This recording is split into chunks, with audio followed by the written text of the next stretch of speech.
Hello there, YouTube, and welcome to another Cats discussion. I say another, it's the first time I've ever hashtagged a discussion, so welcome. Tonight I have a guest that I have met in a Twitter discussion, well, Twitter group, uh, with common interests and things like that. And I thought it would be quite interesting to speak to her about her, should we say, her Twitter responses to certain people, as some people call her a white nationalist or a fucking Nazi.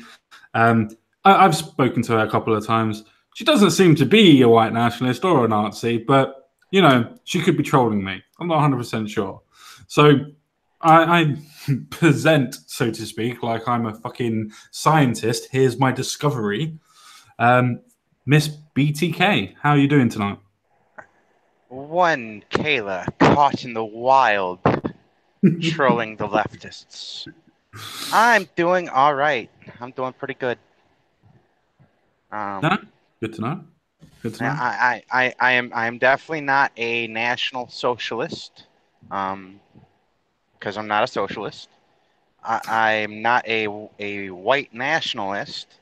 I am white and I am a nationalist, but I'm nationalist in the dictionary sense of patriotism and placing your country above others. The civic nationalist. Yes, but One that I'm believes I'm in the I'm white, country and so the culture of the country. Yeah, one that believes in the ideas of the country and the culture of the country. So it doesn't matter what race or creed that person can be, if they accept the terms of the culture and the credence and the constitution of the country, then they're part of the country. A civic nationalist. Yes, if they assimilate to our culture, I'm fine with them. Um, I'm pretty much very similar. Pretty much very similar to that. I Now told you we'd agree there's on. what's that? I told you we'd agree on most things.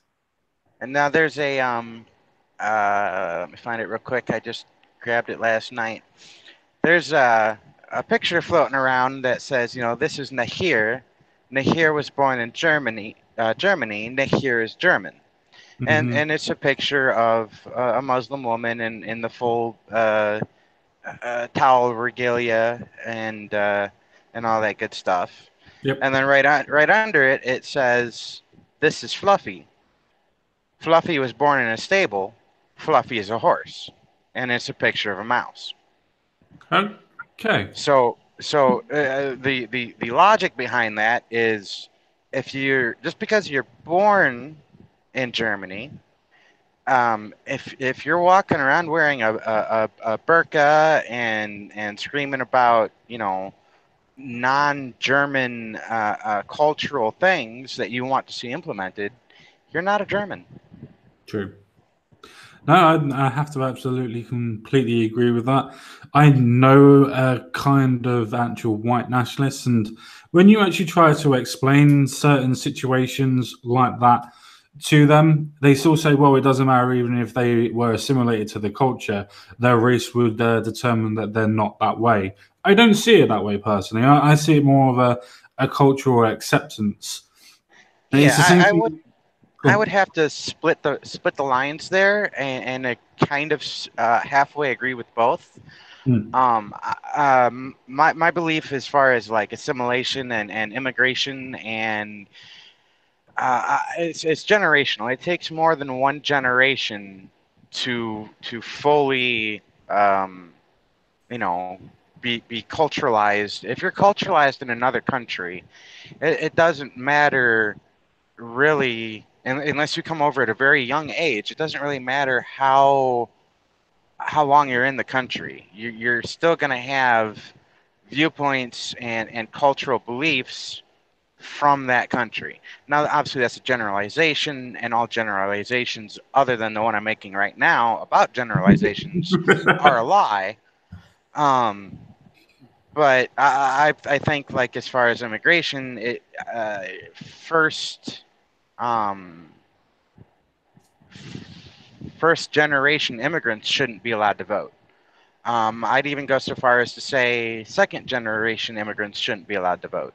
Third generation immigrants have no ties to their country of cultural origin. You know, they're not from there. Their parents aren't from there. Um, so they are, in essence, a full, full blooded citizen of the country Mhm. that they're born in. I mean, I'm going to completely and utterly disagree with you, but I'm not going to go down the reasons why I don't see the reason for that. We're not going to go down in political debate. You've got your views. I'm I wouldn't perfectly say that. happy to agree to disagree. That's fine. Yeah, I mean that's not what this little bit's about. It's just about it's about basically talking about what's going on, who you are, what you think, and where you're going with it. Generally, Yeah, for people that would watch me thinking, "Oh, are you going to challenge this person's ideas?" I will do, but not for something like that. It's that can be a stream all by itself, discussing whether or not people are of different blood, a different race, ever going to be a national citizen of that country. That can be a whole stream about it, and then you'd have to pull up statistics and you'd have to pull up facts, and that's not what I do. I don't want to do that. I don't see the point in doing that. Everybody has a different personal view. They're done for particularly for helping people or helping people in a way that they think they want to help others to make their country better. Doesn't necessarily mean that it's a bad thing. It doesn't mean that it's a good thing. It's just an idea. It's just an ideology. After all, none of us, well, I could have done, could got into power and could have done something about it. So they're just ideas that we all have. So yeah. no, I'm not going to challenge anybody on their ideas on that one. But where would you say that you fit on the political spectrum? Because after going through that, I would probably say that you're a bit more right leaning than what I am. Um, on the political spectrum, in practice, I'm completely different than my where I am in the political spectrum in ideology. Right. So in the real world versus how I would like the world to be, my views are completely different. Um, in how I would like the world to be, I'm a monarchical capitalist. Minimum government, open market economy, Okay. um, and in both, I'm an egalitarian. Everybody should have equal opportunity, and the outcome of that opportunity, that's on them. um, but in practice, in the real world of how I've seen it in the years I've been around, I'm pretty far to the right. Hmm. Let's see here. Let me open up my Twitter. I did one of those test Political things that they do. spectrum compass tests. This was the it wasn't that one. I have that one, but that's not the one I was thinking of. Um, I Oh, don't. that's fine. You I've have the got ability done three. to pull it up, right? On your Yeah, of course on you the. do. Yeah. Of course you do. You have the ability to be able to screen share. Well, I'm on a mobile, so Oh well, if you send it to me, I'll screen share it. If you send it to me on yeah. Twitter, I'll quickly screen share it. So it wouldn't be a problem. There you go. Cool.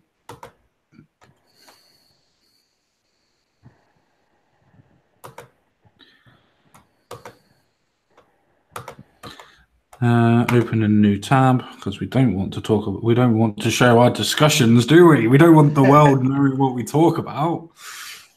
Never. Right. So there we go. So did you So want to talk us through this? um yeah, it's just a test. There we go. I forget what company or what website it is, but it's just your left versus right in essentialism, or basically I forget what the first topic is, what both sides of it are, but after that is justice and conservatism, and then your nationalism, capitalism, regulations versus deregulations, Hmm. um, environment over progressive or production, and then the last one's revolution versus reform. And most people that have taken this test, if they see uh, my results, they basically say you can't get much further right than I am. No, I'd say that you are pretty much right wing. I'm around when I did my test last for the top one. I was more around about 60% for the middle. For the green one that you're on 90%. I was around about 70%. I can't fucking read it myself, to be fair. um, for the justice one, I was actually higher than you. I was actually around about. I think I was around about 60%. For progressive and conservatism, I was around about the same. I was around about 55, 56, something along that lines. Nationalism, I think I was around about 50 to 60%. And capitalism, I was around about 70%. Um, yeah, pretty much quite similar, but not quite the same. On certain political tests that I've done, I've done three, and one of them was the case of me being a libertarian. Then I was a neo-libertarian, and now for some reason I am a libertarian capitalist. You're talking about the four quadrant compass. Yes, yeah, yeah. Let me scroll through screenshots. I have that one as well. Cool. There's the this isn't it. This is the one I'm sending you right now is a meme. But gallery, albums, screenshots.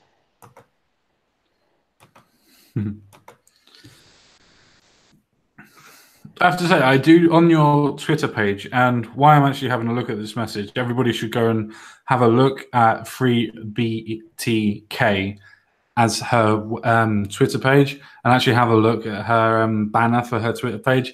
It's actually pretty fucking cool with all the different pictures up there. Lots and lots and lots of different people, lots of different memes. You're recognize quite a few people up there as well, so it looks quite interesting, to be fair.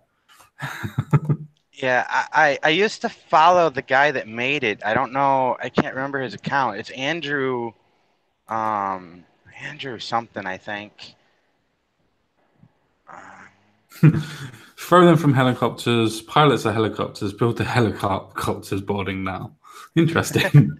Quite like that. Quite like that. I quite like that. So, where would you put yourself then? How would you explain to yourself what political points you would be? Okay, I just found him. Ooh. Let's see here. There's the most recent one I took. Of course, that was like 6 months ago. Once it finally sends. I saw that. For some reason, you know, when you're switching from page to page, I and accidentally decided to delete the Twitter page that I'm trying to keep open, so I can do screen shares of different things and that. That's all right.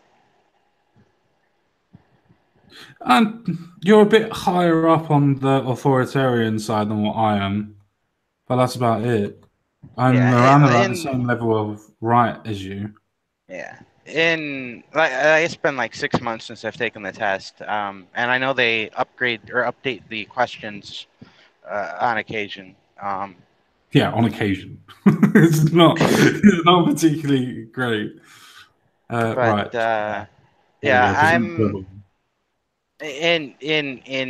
in theory or in if I were to go through and answer this or take this test as I want the world to be compared to how I see the world as it is, uh, Yeah. uh, that test was basically how I want the world to be, and if I were to do it as I see how the world as it is, I'd be in the probably pretty close to the top right of that of that. So you'd be close to Hitler then. So you are a white nationalist socialist.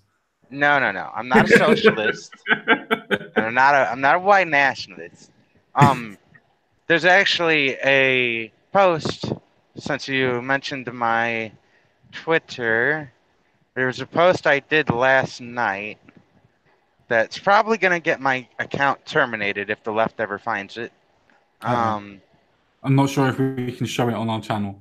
no, well, you can't show the video. You can't show the video, but the tweet itself should be fine. I can just read it. I just gotta scroll down to it.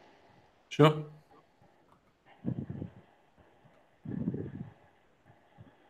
And it'd be faster if I just go to my media because that pulls it up from the video, and I can just go to the tweet. There it is. So it says, "Be careful who you blindly call a Nazi, for your blind hate devalued the word. Be careful who you use fascist tactics to silence, while claiming to be non-fascist. Hmm. Be careful, for the tide you push to sea today takes but one tremor to be a tsunami on your beaches tomorrow." And then the video is the White Stripes Seven Nation Army overlaid of a bunch of Nazi war clips. Oh dear. Oh dear. But no, I really do like really do like the words. Maybe not the video, but the words are pretty fucking good. And I know it's only a meme anyway, so it's nothing to take out of context. But the words are interesting and they are very poignant. To the point of stop calling everybody fucking racist, stop calling people that are fascist when they're not the ones actually using fascist tactics. You are. Yeah, exactly. Like I'm in a few anonymous operations, and half the people that I talk to in there, we agree to mutually mute each other because while we agree on the op that we're doing, we don't agree on free speech. I'm 100% for free speech. Um, and it amazes me that people aren't. There's so many Um, people that are not for free speech. After all, we met in that group where our free speech was being absolutely fucking pulled to tatters. exactly.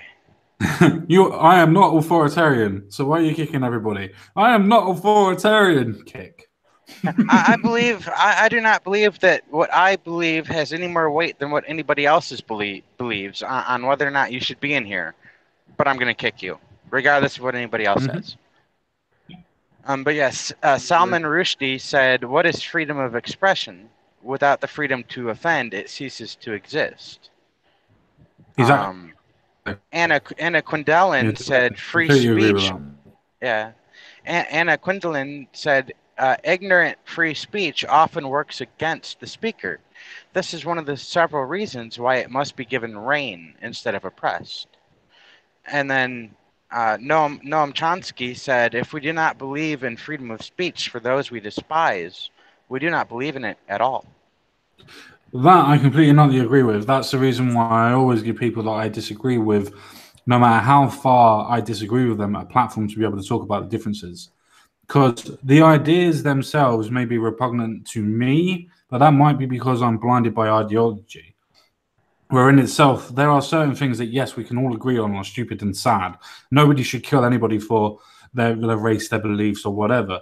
Nobody should do anything like that at all. There are certain things,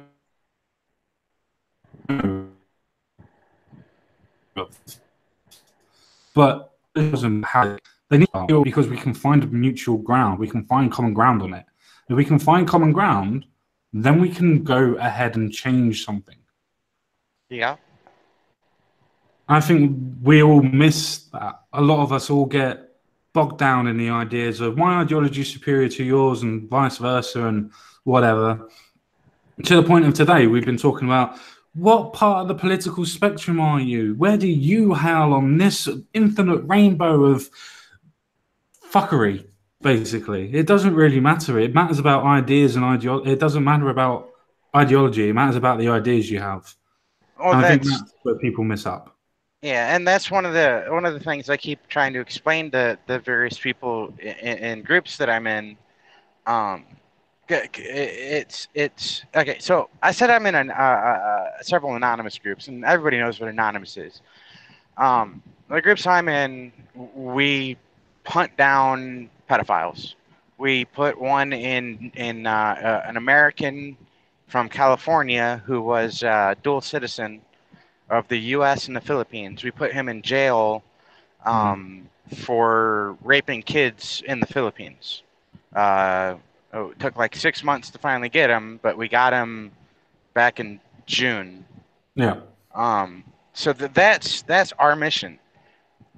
There's no room for talking about politics and infighting and arguing with each other when the mission has nothing to do with politics.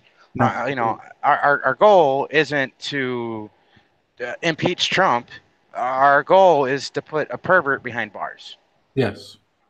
Um, and Politics doesn't matter anymore. I have to keep reminding the other ops that the mantra of Anonymous is policy over politics. It doesn't Yeah. matter what your politics are. It doesn't matter which party is in power. It doesn't matter. None of that matters. What Yeah. matters is their politics or is their policy uh, good for the people. Yeah. Policy or action or inaction, does it harm the people? Hmm. Yeah, makes absolutely perfect sense.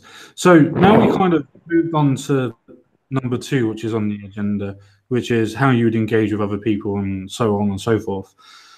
We kind of touched on immigration at the beginning, kind of, but I'm guessing that you're more of not a closed border type of person, but a very controlled style of immigration. Is that what I would be correct in thinking? I think that it needs to be done handled in steps.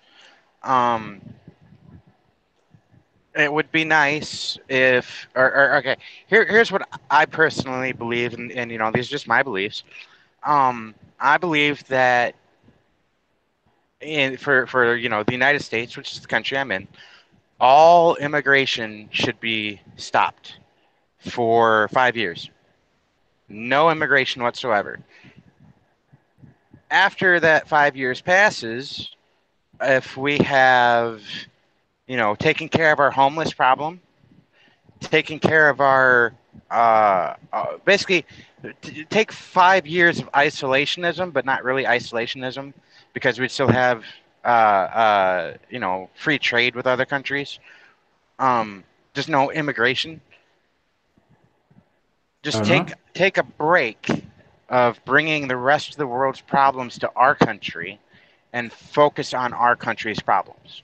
And then once that's done, start immigration up again, but have it be merits based immigration. So if you shouldn't be able to just come to our country because you're not doing so good in your country. You should Sure. come to our country because you have something to you need to be a net positive to our society. Sure. Now, a lot of people argue, well, there's people born in our country that are net negative. Yes, but they're our problem, not they are legitimately our problem. They're not somebody else's problem. They're ours. We're not gonna send them to another country because we don't want them. Why should we take people from another country because that country doesn't want them? Yeah. I mean, if you're the thing is, I disagree with this on policy. Is if you're going to for say the 5 years as you said at the beginning, it's a kind of a point of okay. Well, you said that you're going to stop them, but then you're going to implement a merit-based system. Why not just inherently put in a merit-based system from the beginning? Why the cancellation of immigration in the first place? It's not going to Um, change anything. it's to right. It's to give. It's basically it's to give policies that would be put into effect upon the stopping of the immigration time to work so that we can recover and focus on our own problems. And then once those are resolved, open up immigration again. I'm not anti-immigration. If we could fix all of our okay, we could even not end immigration for 5 years. We could keep it going, Sure. bring it to a merits-based from the day that it changes from whatever Yeah, to sure. merits based. And at the same time, if we're going to do that, then we should just stop all foreign aid to other countries, because my main philosophy is not my country, not my problem. Yeah, I can go with you a tiny bit on the foreign aid. I'm glad that we made a little bit of headway on the idea of immigration. The thing is with foreign aid, it's a case of it shouldn't be going straight to the charities, in my opinion, for this. Um, it shouldn't be going straight to the charities that are in different countries, and it shouldn't be going straight to the governments that are in the countries, because all that's going to happen is that the charities are not going to get a proper distribution of what's going on, and then it's a case of the governments themselves are not going to get not going to give the aid out anyway. If you're going to actually help the country that you're going to send aid to, then you need to actually go there and actually help the people. That can Yeah, be done on missionary work instead of it actually being a base of giving money as well. I was going to say, I think all foreign aid should be privatized. It shouldn't be our government, or our Tax citizens' money. tax dollars Mm. going to foreign countries when we have, you know, homeless, sick and dying, that billions of dollars aren't going to help. Billions of our own dollars aren't going to help our own people. I can agree. Any sort of aspect should be as high as what it is.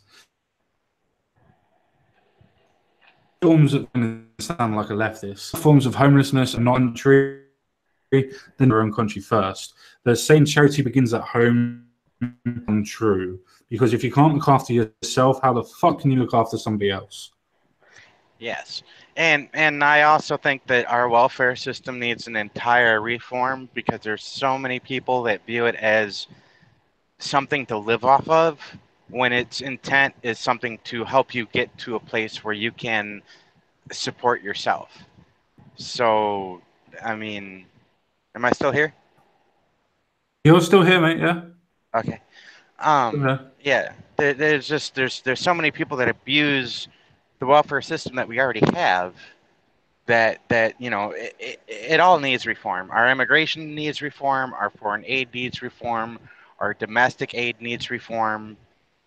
And our government is it's got too many hands and too many baskets, and it's not taking from those baskets. It's giving from its own, you know, uh, uh, financial deficit basket into these other baskets. Yeah, basically, it's forming its own self of inflation because it's giving money that it doesn't actually have. Yep. Hence why your country is in what is it? Billion? Mad Dodge, is it over 2 or 3 trillion in debt your country's in? Uh, If you it was know in exact, over. I'm pretty sure it's we're sitting right around 19 trillion. that's a lot of fucking money. Yeah, That's a yeah. lot of fucking money. I definitely agree with you that there's lots of things that need to be reformed. I don't know American politics as well as I know, obviously, other sects of politics, for instance. I know that you're more of an ANCAP, so to speak, an anarcho-capitalist. So you might not like Um, this suggestion, but I'm still going I'm to I'm suggest. I'm a minarcho-capitalist. Anarchy will never work, because No, sorry. anarchy has the same problem that communism has. Um, and that's humans. If you sit down and you read the texts on communism, it's a great system, but it's never going to work because humans are greedy. True. It never correlates with the idea of the human psyche, the human system in itself. But the way Exactly. that I was actually going to suggest, especially for America in itself, is giving the idea of a suggestion of having both private and public, as in, for instance, hospitals. I use that as an example. If you're able to have public and private, you would have essence of the private sector is still there. That wouldn't change too much, and everybody can still get the good healthcare that it's always had and always will get. But then people that don't pay into the insurance, that can't get enough money and things like that, can also go into the hospital care. Now, there's a reason why I say this.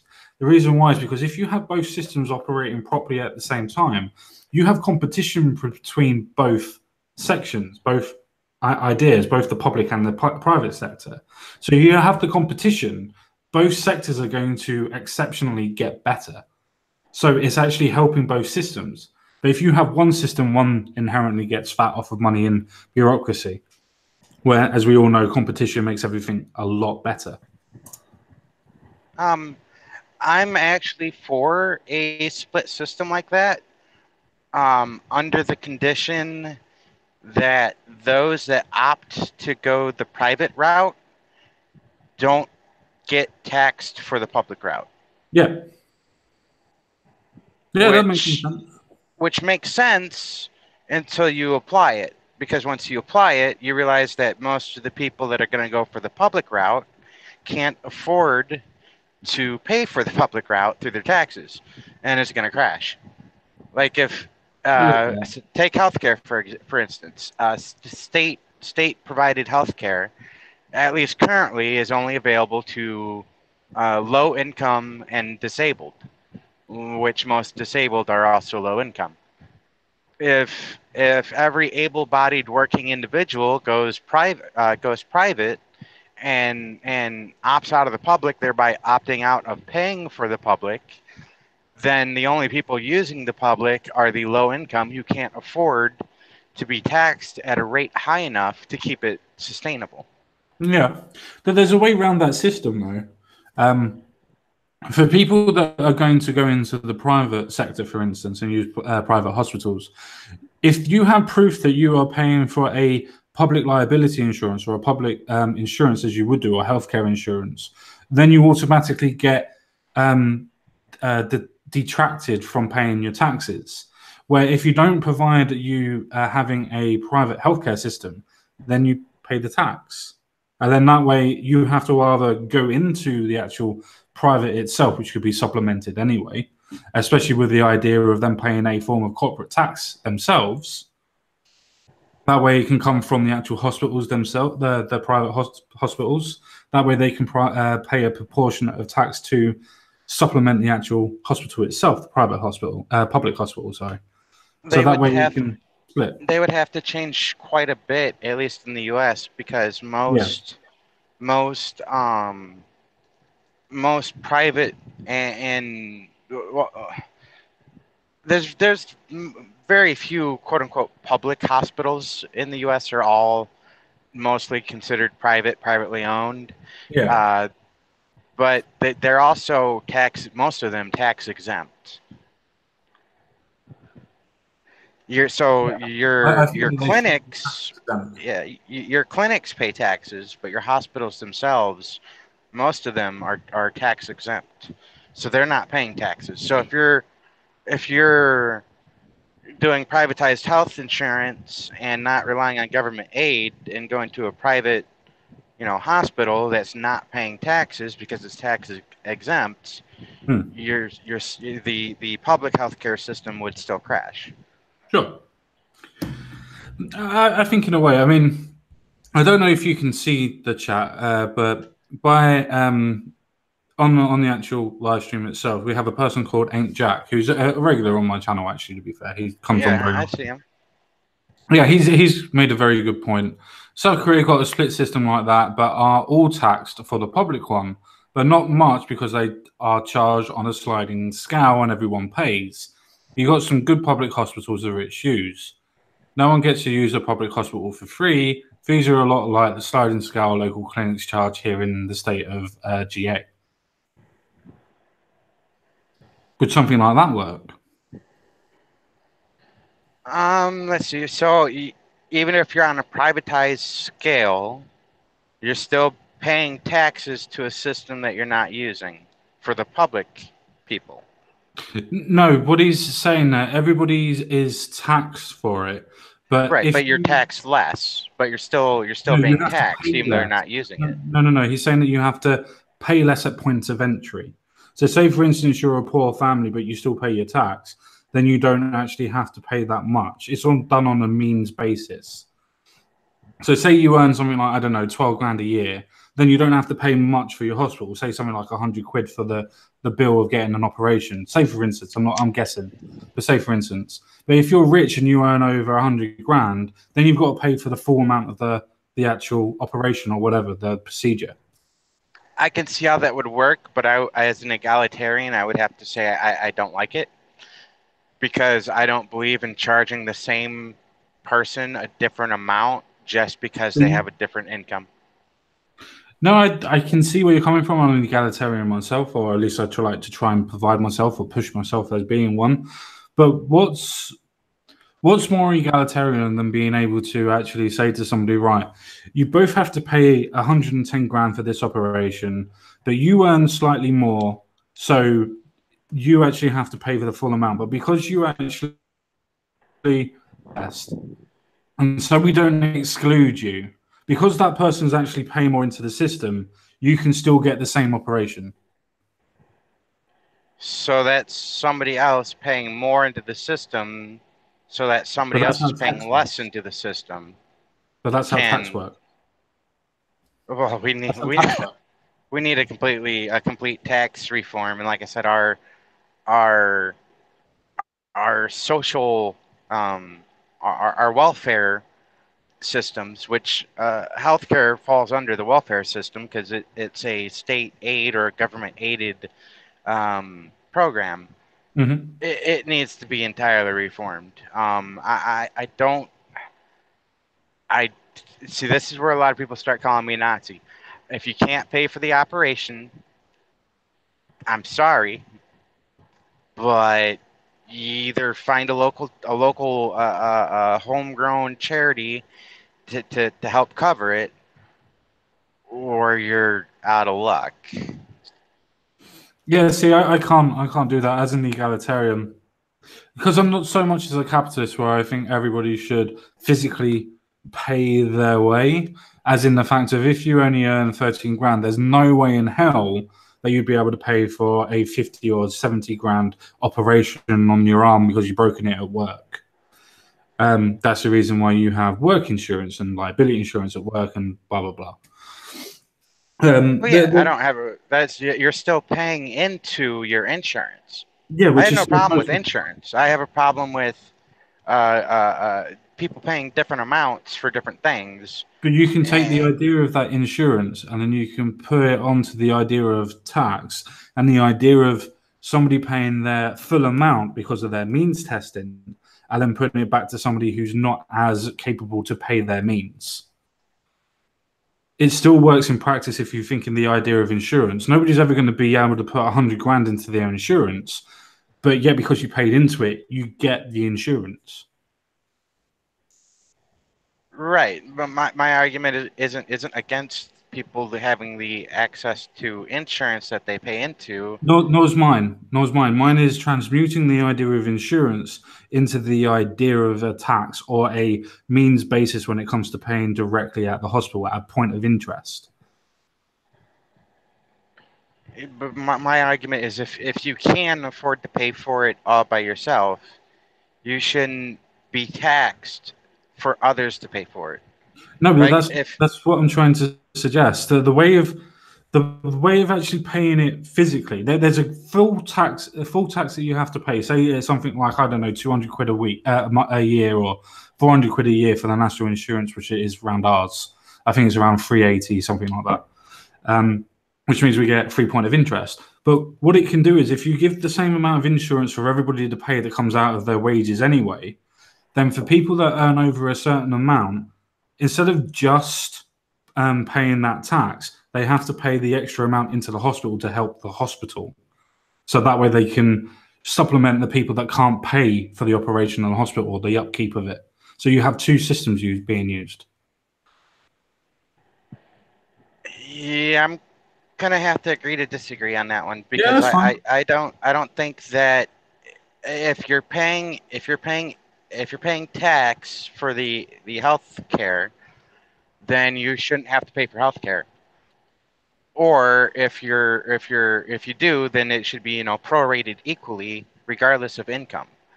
Or if you're going 100% out of pocket or through a non-federalized private insurance, you shouldn't have to pay tax to a system you don't use. But I'm not saying or suggesting that you should ever have the insurance anymore. I'm saying because you pay in what we would call in the UK as a national insurance, which is for the hospitals directly, which is around 360, £380 a year for most people that are working. In fact, they even take it out of tax, out of benefits, as far as I remember as well. Um, you pay that a year, and then instead of having the insurance, and you have the tax system that covers you as a part of insurance for low means people. But for people that are slightly earning more, they can pay more of a percentage for that operation to keep the upkeep of the hospital going. So you're getting rid of the actual insurance scheme completely and replacing it with an idea of a tax system. I still have to say that I don't agree in somebody paying more for the same. Okay, that's fair enough. That's fair enough. I don't think we're going to get anywhere with that, so that's fine. So obviously, we've just touched on the idea of sort of immigration. So, what do you think? Obviously, being well, I'll let you explain the reasons why I'm asking that question. What do you think on the aspects of war, as in countries going into war and what war is generally fought over nowadays? What are your feelings on Um, that? well, there's two viewpoints on this there that I bounce between, and they're not mutually exclusive. So, um, war should be a last resort to save your country. Uh, yeah, to save your country. Now, there's all these, we're allied with these people, and we're allied with these people, and we don't like these people, and they're allied with these people. And if all those other people decide that they're going to go to war, and our allies go, hey, we need help, um, I always go back to not my country, not my problem. Um, but at the same point in time, as far as being allied, I'm perfectly fine and view it perfectly acceptable to give resources. If they need the equipment. But I've been to war twice, Hmm. but I didn't go to war for the reasons we were at war. I went to war because I love the men and women to my left and my right. That's Hmm. it. Um, so as far as war goes, the United States shouldn't be in war. There's nobody attacking us. There's very, I mean, the rest of the world would pretty much have to band together to even have a hope of launching a successful assault on our soil. Like they Sure. could take Hawaii, no problem. They could take Guam, no problem. They could take Puerto Rico, no problem. Well, Puerto Rico they probably have troubles with because it's really close to the mainland United States. But they could take, our outlying territories like and Hawaii, and probably even Alaska pretty easily. But barring that, there's no threat to the U.S. mainland, so we really shouldn't be at war. I think our war activities should, in support of our allies, should be in resource only, not in manpower. I mean, I've got a couple of points that I'd probably disagree with you on that, but then again, I haven't been to war. I will disclose that. I mean, it's no fucking secret, but I haven't been to war. I haven't joined the army. There's many things that I would definitely not be able to do in the army, and one of them is unfortunately not taking orders. I've never been good at listening to authority. It's the reason why I always shoot myself in the foot and normally fuck myself up. But for the purpose of what we were actually talking about, um, I do think that if your allies are going to war, and then it's a case of they are asking you to come and help them. I mean, you can look at the situation, for instance, from a historical point of view of the Second World War, for instance. Um, the Allies themselves were asking America to join into the war for God knows how many years. And the problem is with that is until America were attacked, obviously by Pearl Harbor and a couple of other incidents that happened on the same day, they weren't interested in actually coming across and help. In actual fact, they were actually still selling metals and scrap metals to Germany for them to be able to actually form their tanks.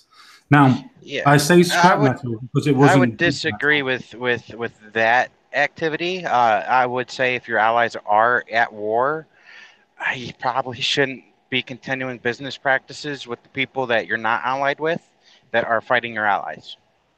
that's No, no, that's just bad optics. I agree, but the point that I was generally trying to make, rather than that in itself, was the fact that even though that we were generally asking for God knows how many years, I think it was 3 to 4 at the start. I think we actually started asking after we went when we joined the war itself, actually, for the Second World War. But obviously, America didn't start into 1930 or 1940. Well, yeah, 1939, sorry, 1939, because 1940. we had the philosophy that I still hold of not our country, not our problem. Yeah, no, that's fine. I completely Unless you understand that. attack us directly, we shouldn't we shouldn't directly get involved. No, I can understand your position, but what I'm trying to suggest is that even if in a war situation like it was in World War II, it was a case of because America didn't act, millions and millions of people may or definitely lost their lives because of it. Not because it's America's fault, because it was Germans that were killing everybody. So it's not Americans' fault. So I'm not trying to shift it onto that. I'm just making an actual observation.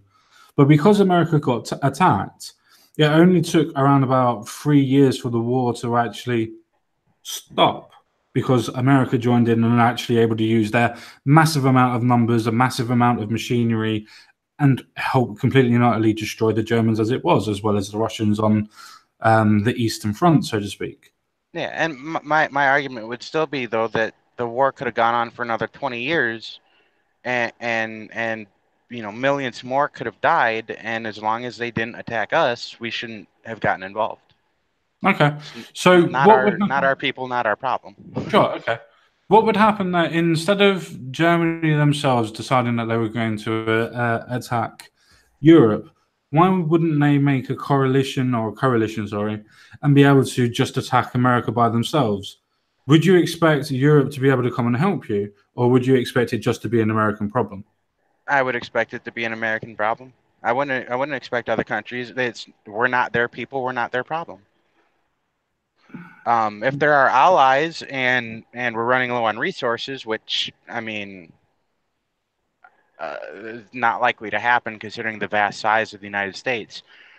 But in the unlikely scenario that we were running out of resources, like say we're allied with France and the main component for most of our explosives comes from France, um, if we're running low, then yeah, I would expect them to honor their allegiance with the United States and send us supplies.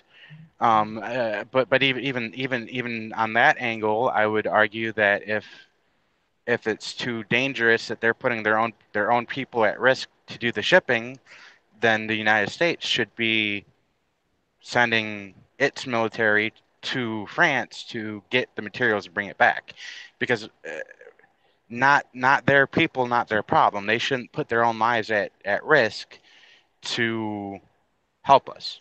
And if they get attacked for helping us, then obviously they have to pull a Switzerland and go neutral because they're not. I mean, allegiances are nice and everything, and having allies are nice, but at the point where it's putting your own people at risk, can you really justify it? Yeah, you can quite easily justify it. It's the same as if your friend's getting beaten up by two people, you go and help your friend. If your friend's getting up by two people, and okay, if if your friend goes into a bad neighborhood and is surrounded by a bunch of people with baseball bats and guns, um, going in and helping them is a suicide mission. I'd still go Now, and do it. as a veteran, if it's somebody that is as there are things I would do for, and I'm going to sound like a hypocrite. There are things that I would do for my fellow man, in my fellow citizen rather, that I wouldn't do for a citizen of another country. Sure. Um, I understand. The reason why I use that analogy, though, is because you can say that the countries are friends, same as the UK and the US are supposedly to have this special relationship. So if you went to war, we would go to war with you, i.e., Iraq and Afghanistan, so on and so forth. That's what friends are supposed to do. They're supposed to help the people, not by actually saying, well, it's not our problem. well, I would argue that if my friend is in Toronto getting beat up and I'm in America and he calls me, I'm gonna answer. You might want to figure a way to get the hell out of there, because by by the time I get there, it's gonna be too late, and two, I'm putting myself and everything that I hold dear at risk for another, a citizen of another country. Uh, if they seek refuge, okay, so like if an allied country is at war and they're losing, and they're asking for their civilians to have a place to go, then yeah, I would consider that. But like I said, I as mean, far as surely that war wouldn't goes, Surely what's then in that? that case, I said, surely in that case, then wouldn't that be a provocation to the other country to invite them onto attacking you? Which means that because you've done that, you've already actually entered a war anyway by making that decision. So why not actually attack in the first place to defend, Be, rather? because if just because they want to attack doesn't mean that they're capable of it. I guess that's one of the benefits that the United States has and Canada has and Australia has that most other countries don't. Sure. We're You do too far realize that away. by Germany by themselves, I'm sure you already know this anyway by military history and such, but Germany by themselves were never adequate or big enough to ever overtake Europe. It was a case of overtaking different and smaller countries when nobody did anything to build up a bigger army, and then making coalitions with Russia at the beginning and Japan and China to be able to actually start taking over Europe and other Well, yeah, continents as well. that's the old saying of first they came for the how's it go? First they came for the whatever, but I wasn't whatever, so I didn't care. So next they came for the whatever, but I wasn't the whatever, so I Exactly. didn't care. And next they came for me, and there was nobody around to help. Exactly. The the argument against that is if they come against you and there's nobody around to help, but you're bigger, better, stronger, faster, the, Even America the can't take on the whole world, my friend. no, the America cannot go to the whole world and take them on. The whole world coming to us is another story. I don't know. Even America, even with the whole world coming to America, you have what 350 something million people in America. There's over 7 billion people, so say 5 billion people in the world. There's no way in hell, just on numbers alone, that you'd be able to do that. Every major battle that the U.S. has fought in foreign wars, our kill to death ratio has been, like, I'm talking the big battles, our kill to death ratio has been upwards of 200, 300 to 1. Sure, the numbers still would be the fact that America would lose.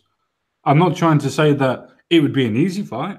I'm just saying that because that you think that you're the biggest, not you yourself, but America, think that they're the biggest and the baddest in the world, and the fact of maybe we shouldn't intervene with other people.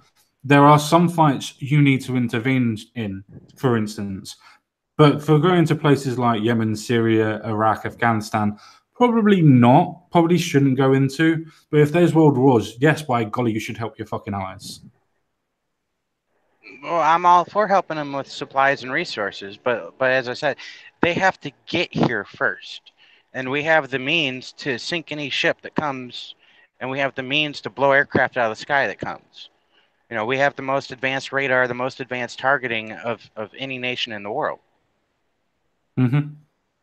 I mean, Now, things don't will just. we would we win in a war of attrition if the rest of the world is taken over in a world war and becomes a globalized political monopoly?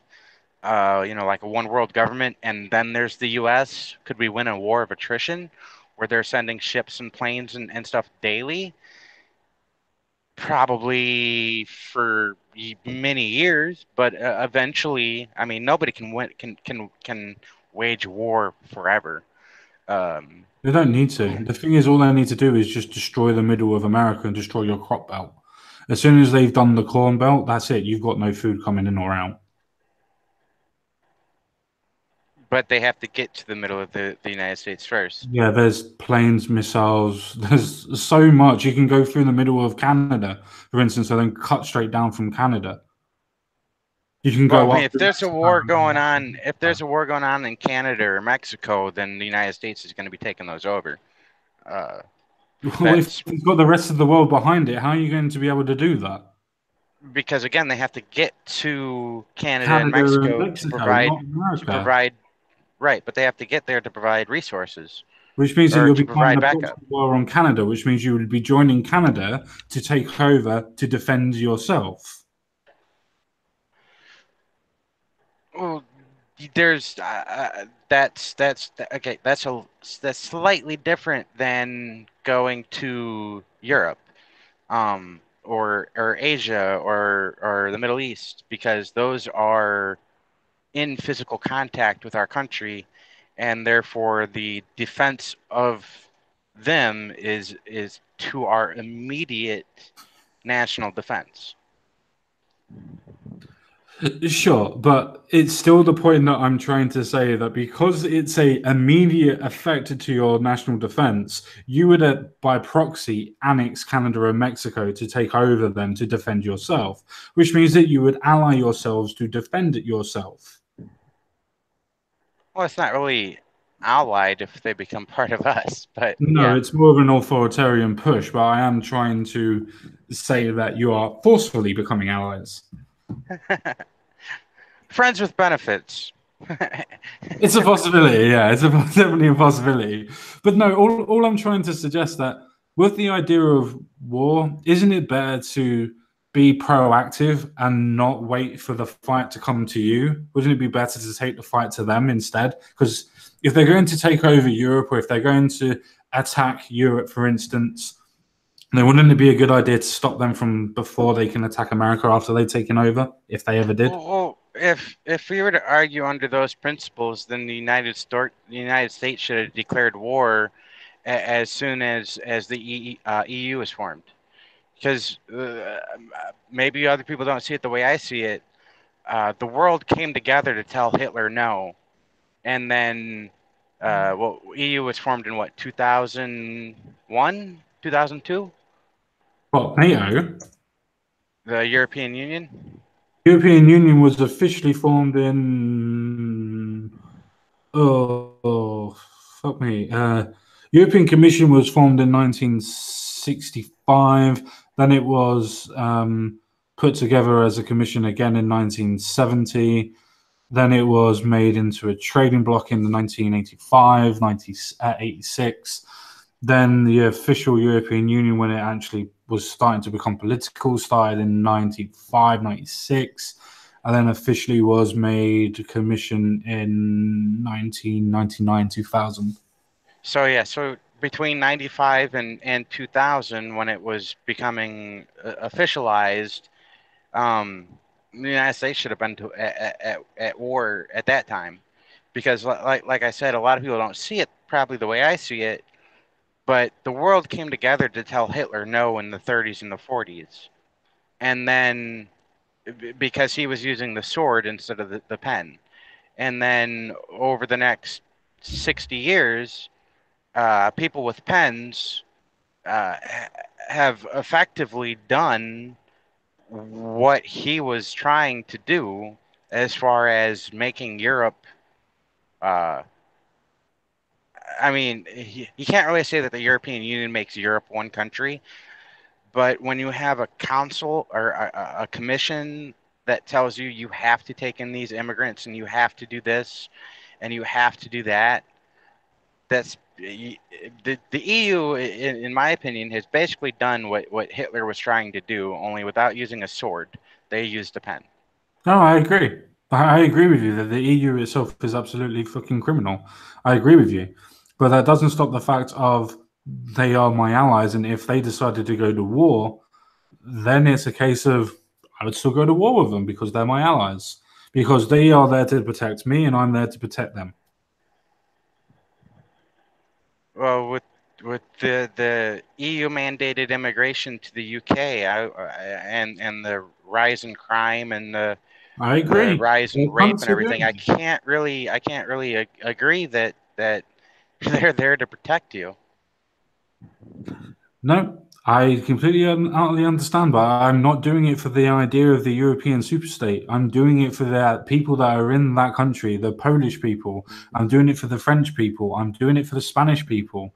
I'm not doing it for the people that the EU's mandated needs to come into the country. Which, to be fair, our fight and our war will probably be in our streets with the people that are coming in. But that still doesn't mean that I wouldn't fight on the beaches of France to be able to defend my country as well as theirs.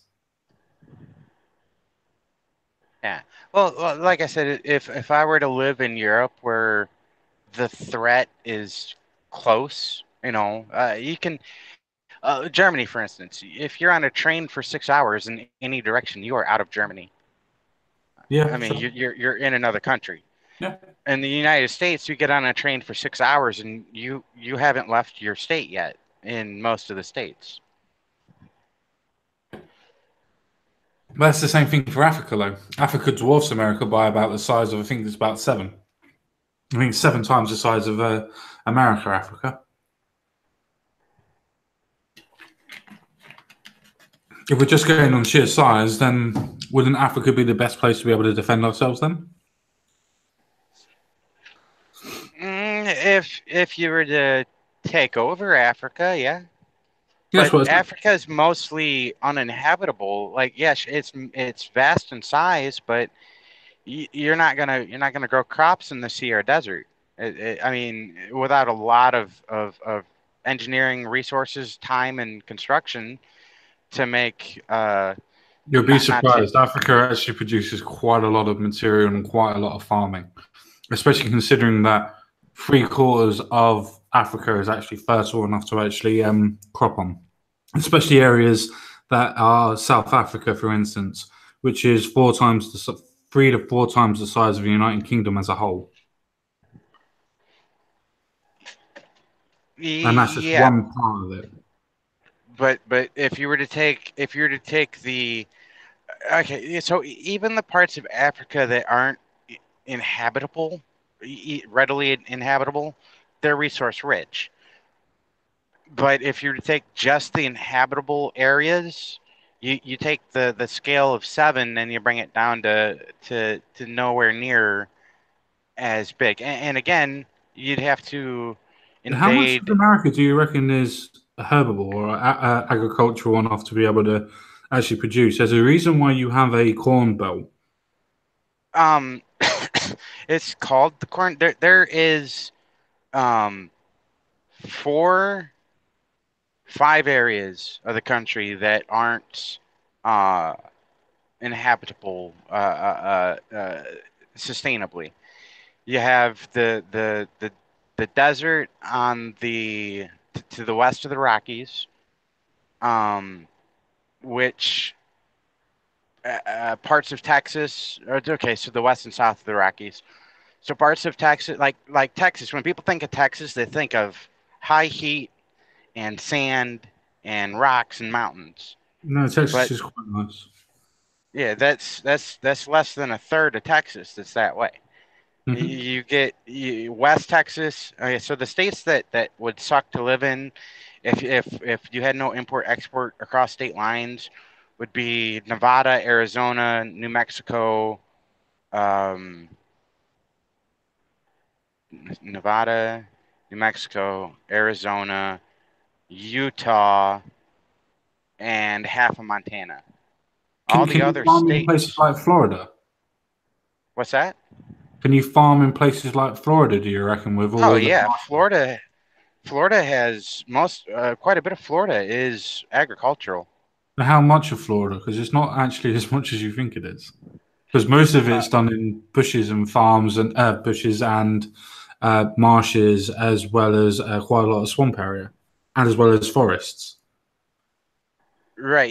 If you were to take the time to develop the land, which sounds like an argument, you could develop a desert, yeah, but it's easier to develop it's faster and more cost effective to develop a marsh or a forest into farmland than a desert that you have to pump in water to.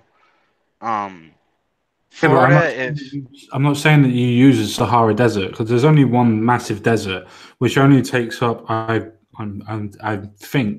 I think it only takes up around about 1/6 of the country. It's not actually that big. It's only from one side to another side, where you have Greenbelt at the top as well as a massive amount in Africa that goes down. But to be fair, I don't know where this conversation went to because we were talking about the idea of war and everything else like that. I mean, fair enough. I mean, we definitely have disagreements on that sort of aspect, but it's good that you were able to fight for your country and actually be able to defend what you wanted to defend as well, which is the brothers and sisters that you have actually had next to you. yeah, I was gonna say So, when I was there, I wasn't fighting for the oil or any. I'm actually quite ashamed of the way that war went. And to be honest, I mostly blame the ability to show the people what war is for the way that the war went. yeah, If we could have gone in and we had the manpower, gone in, lined up, and drove slash walked across the country and taken away all the all the bombs, every they're allowed to have AK-47s. They're not allowed to have rocket launchers. You know, as the citizen. If we could have gone across the country, taken away all the military grade munitions and firearms, and put them in the capital, and that way their new military could use them. If we could have just gone across the country, taken out the known terrorists, the known uh, radical Islamist militants, and just walk from left to right or north to south or whatever across the country. Get off a plane on one side, get on a plane on the other side. That war could have been over in 2 months. But instead, mm, we have media there sure. that's watching everything we do, and if you accidentally shoot a kid or on purpose shoot a kid because they had something that they were going to kill you with, now you're the bad guy. That you definitely shouldn't be vilified for killing someone, killing any aged person that's coming at you with a knife, a gun, or a fucking bomb in most cases. Yeah, I mean, I've had people ask me, "Well, what would you do if basically their premise was, since I went to war, I'm a kid killer." And I asked them, "Well, what would you do if a 13-year-old's coming at you with a hand grenade?" Shoot the kid. And they're yeah, Sorry to say. well, they're all like, "Well, you shouldn't be there in the first place." I'm like, "That's not the question. Yeah. That's not the question. What would you do if a kid? What would you do if a woman's pushing a baby stroller down the road and you see a wire coming out of the baby stroller up to the handlebar where her hand's at? Are you gonna go, it's probably all right, or are you gonna shoot her?" You're at least going to be fucking worried at that point in time, aren't you? You're going to want to fucking try and check it out, make sure she doesn't come near you. If she doesn't Yeah, start responding to you, you're going to fucking shoot. I saw a donkey in I don't remember if it was Al Kut or Al Hay during the Islamic March to Hajj that they do yearly.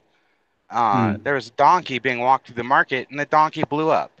They had cut a hole in the donkey's stomach, put explosives in it, sewn it back up, and the donkey was walking through, and it blew up, and it killed and or injured about 130 people. And I was like 50 feet away, and I was like, well, that was interesting. And everybody's all like, well, you should have gotten out and helped them. How And I could you had, when you've been fucking blown up yourself? You got the shock of being blown up. There is a human person that's just happened there. yeah, I have a video that I show them that it's our own guys getting blown up and our own guys getting out and running up to the vehicle that just got blown up to help, and then more bombs going off. Mm. You had one vehicle with in the vehicle there were three injured, pretty badly injured, and one that was just perfectly fine. And then you had about 12 people that ran up to help the people in the vehicle. And when those bombs went off, six of them died instantly. Yeah, Uh, we're not even supposed to do that for our own people. It doesn't matter if they're sitting there bleeding out in the vehicle. You were supposed to go around the vehicle first in another vehicle and make sure that there's no other bombs. And a lot of the people they also don't realize that under the United States rules of war. Okay, so imagine you're on a battlefield, and and obviously we don't have traditional battlefields in any of the recent wars. But imagine you're in a foreign country with your military brothers to the left and right of you, and you get into a firefight with, say, uh, say there's 30 of you and there's 15 Taliban. All right, and they injure three of you, and you kill 12 of them and injure the other, and the other three are injured and gave up. All right. Now the bullets aren't flying anymore. Now it's your responsibility to give aid. All right. So you have a couple injured guys, and you check the enemy, and they have injured guys. You know, the ones that didn't die, and their injuries are worse. Who do you treat first? you Under treat under your own. United States under United States military law, it doesn't matter whether they were the enemy or they were your friend. The one that is the most injured is the one that receives care first. Hmm. People don't realize that. They think that we just go over there, kill or shoot at them, and then laugh as we walk away. Of course.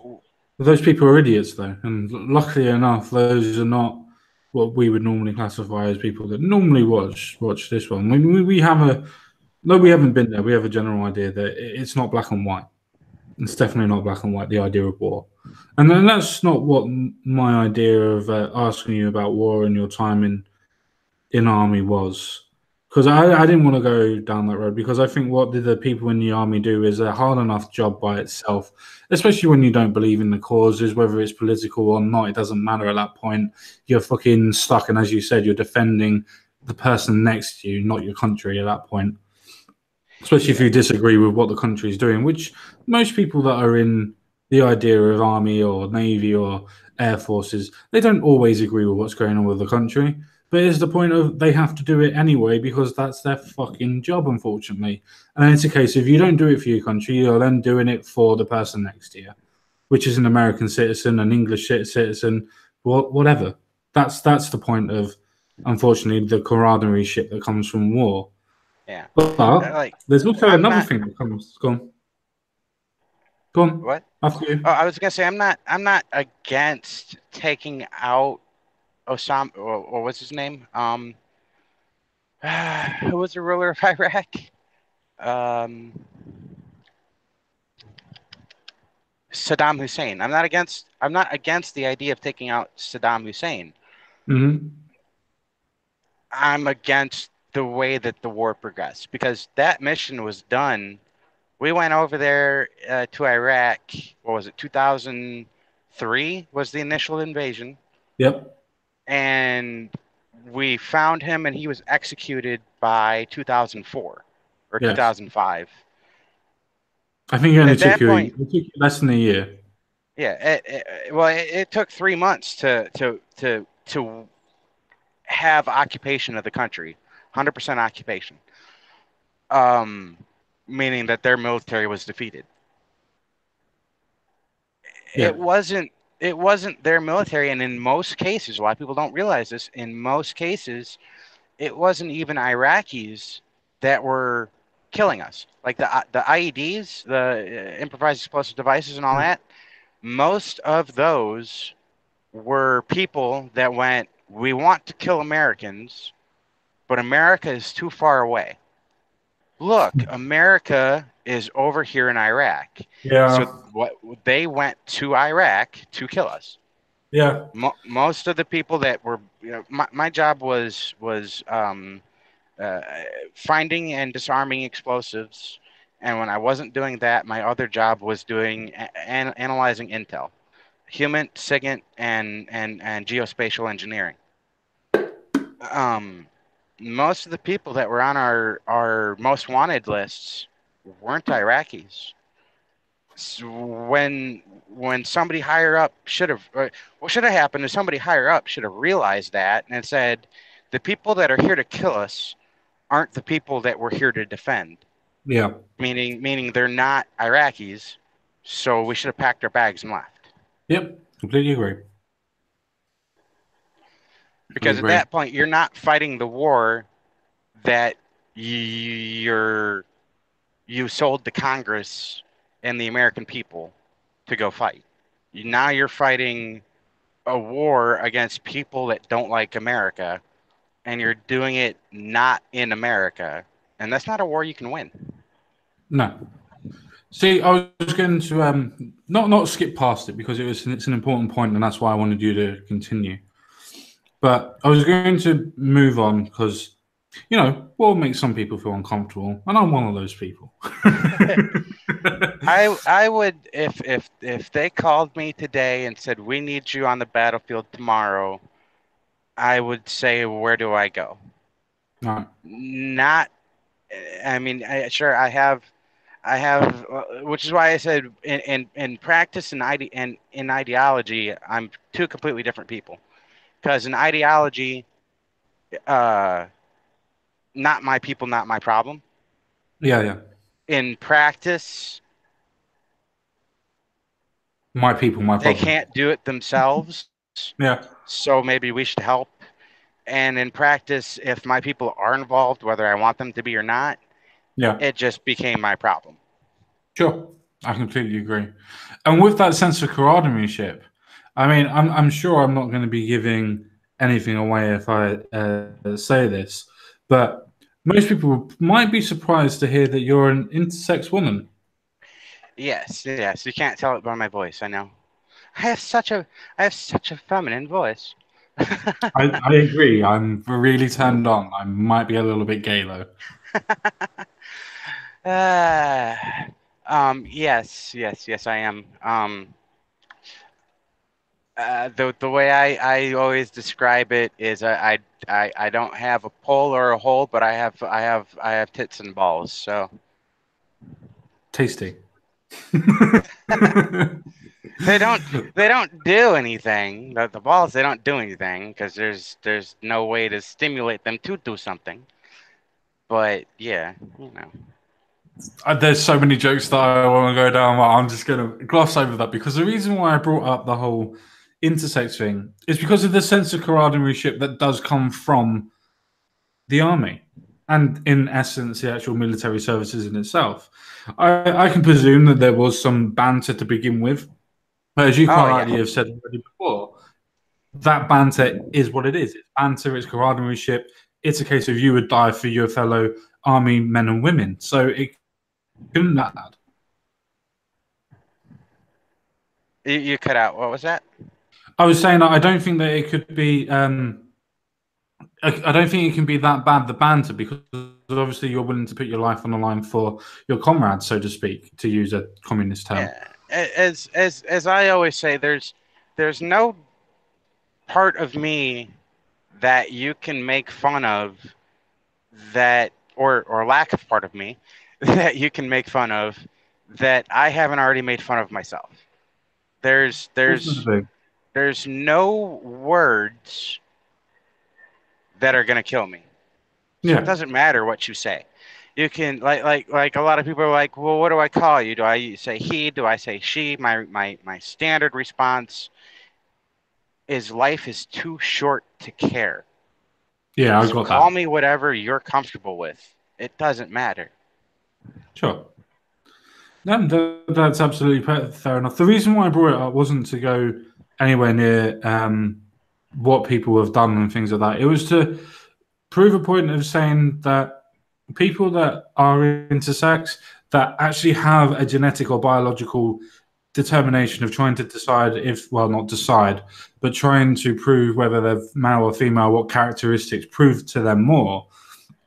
The fact is that you're able to join the army because you were biologically fit and able to do so. Yet, obviously, with Donald Trump a year ago, you had the point of people coming up who were transgender, saying that they weren't allowed to join the army or the military due to, in Donald Trump's point, mental illnesses and mental struggles that they obviously face and actually go through, which is one of the highest suicide rates in the known world at this moment in time. Yeah. What are your sort of understandings and sort of maybe your issues with something like that, either for or against? Um. It's actually quite funny because when that uh there's a lot of parallels between the intersex community and the transgender community in regards to if like say I go to a oh I don't know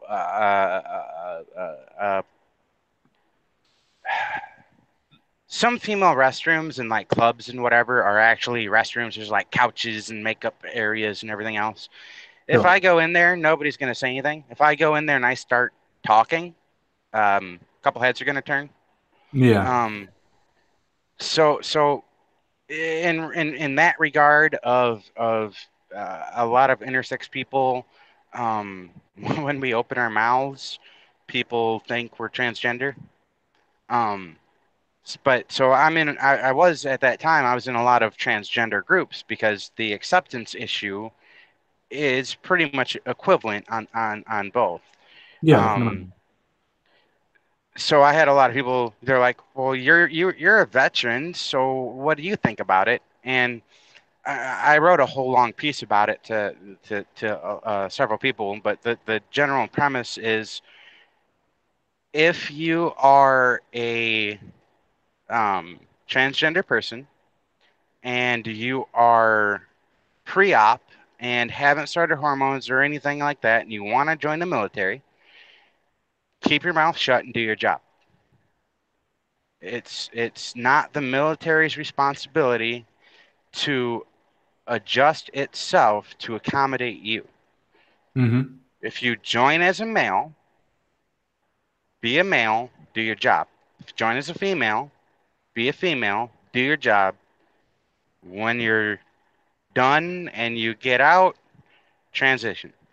Sure. If you are post-op and if you've gone through the entire process and you want to join the military and you can pass the psyche evals and the physical tests and everything else Sure. for the gender that you're or yeah well the gender that you're diagnosed as, then I don't see a problem with them letting you join, you keeping your mouth shut and doing your job. Sure. Again, the military is not there to change for you. You accommodate it. Sure.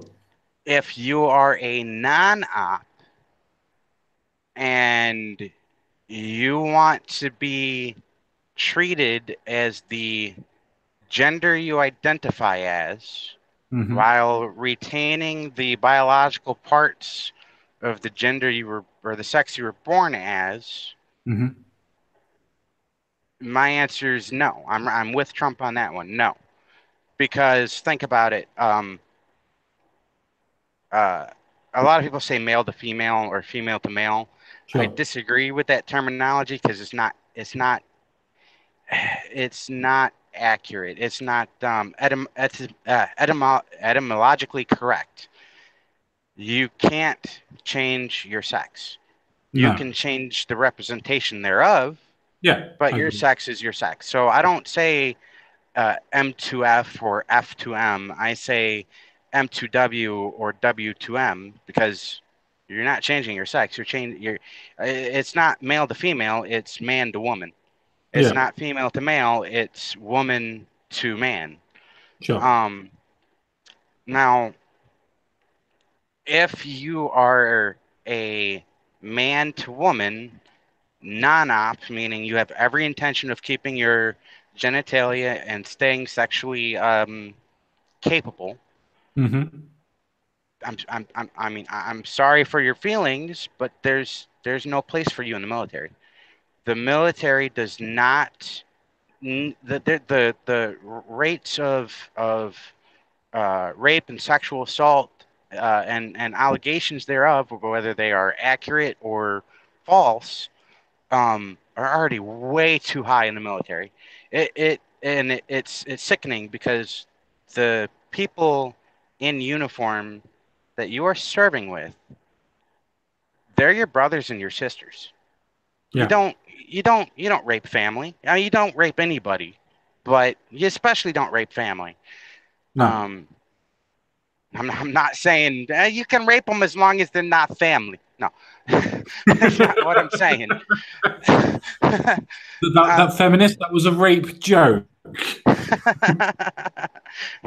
um, yeah, but you especially, I view all that as incest. So, but with Well, the with the atmosphere, that there's actually a documentary, whatever the word is. It's called The Silent War. mhm. You can find it on YouTube. I think you have to pay like $2 to watch it. But it's called The Silent War, and it's just a documentary of the sexual abuse and assault and rape and everything else that's in the military. Okay, so we already have that. Now you try to add in a non-op. You have a male that identifies as, or you have a man that identifies as a woman while keeping male parts. You In a female can't, dorm.